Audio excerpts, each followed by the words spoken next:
Very good morning. The magic paintbrush. ஒரு மாயாஜால பொம்மை கிராமத்தில் மியா என்ற ஒரு அன்பான பொம்மை வசித்து வந்தது. அவளுக்கு ஓவியம் வரைவதில் ஆர்வம் இருந்தது.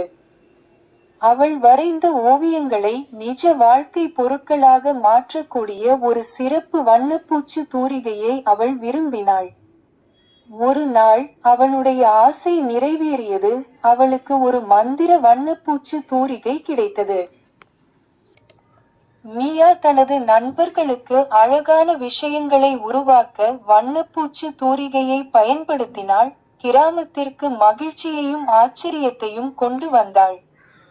ஆனால் அவளுடைய மந்திர வண்ணப்பூச்சு தூரிகை பற்றிய செய்தி விரைவில் பரவியது. மேலும் சில சுயநல பொம்மைகள் அவளை அணுகி அதை தங்கள் சொந்த ஆசைகளுக்கு பயன்படுத்துமாறு கோரின. மியா தயவு செய்து மறுத்துவிட்டார். தூரிகையை அதிக நன்மைக்காக பயன்படுத்த விரும்பினார். சுயநல பொம்மைகள் கோபமடைந்து வண்ணப்பூச்சு தூரிகையை திருட முயன்றன. ஆனால் அது அவர்களுக்கு வேலை செய்யவில்லை.